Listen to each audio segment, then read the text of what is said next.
देख रहे हैं सिटी पोस्ट लाइव। मैं हूं सृष्टि राज। बिहार विधानसभा चुनाव की आहट के बीच अब राजनीतिक बयानबाजी तेज होती जा रही है। प्रधानमंत्री नरेंद्र मोदी के अंबेडकर और विपक्षी दलों राजद और कांग्रेस पर हालिया हमलों के बाद कांग्रेस ने भी अब सीधा पलटवार कर दिया है। कांग्रेस के वरिष्ठ नेता और कटवा विधानसभा सीट से विधायक शकील अहमद ने प्रधानमंत्री नरेंद्र मोदी की पर हमला बोलते हुए कहा कि जब गृह मंत्री अमित शाह ने प्रधानमंत्री की मौजूदगी में बाबा साहब भीमराव अंबेडकर का मजाक उड़ाया था तब नरेंद्र मोदी खामोश थे। ना उन्होंने कोई विरोध किया और ना ही कोई टिप्पणी की। शकील अहमद ने इसे दोहराया चरित्र करार देते हुए कहा कि भाजपा सिर्फ वोट की राजनीति के लिए बाबा साहब का नाम लेती है, लेकिन उनकी नीयत मनुस्मृति लागू करने की है। उन्होंने कहा कि भाजपा का असली एजेंडा संविधान बदलकर मनुवादी सोच को थोपने का है।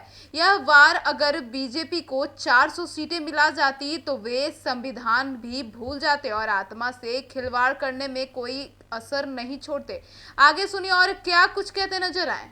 बिहार में जनसभा से बोल रहे थे कि अंबेडकर जी को वो दिल में रखते हैं, आप लोग कांग्रेस और राजद गठबंधन पैरों में रखते हैं। किस तरह देख रहे हैं इस बयान को चुनावी दृष्टि?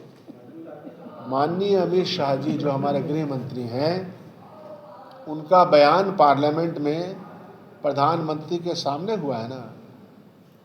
जिस तरह से उपहास किया अंबेडकर अंबेडकर अंबेडकर अंबेडकर अंबेडकर अंबेडकर, ये जिस तरह से उपहास उड़ाया है वो याद नहीं है उनको।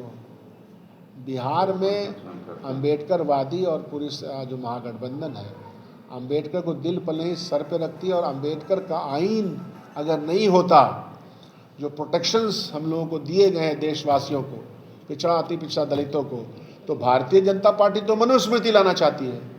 400 का पार करके वो चाहती थी कि भारत का संविधान को, अंबेडकर के संविधान को बदल दें, तो 240 पे जनता ने पहुंचा दिया।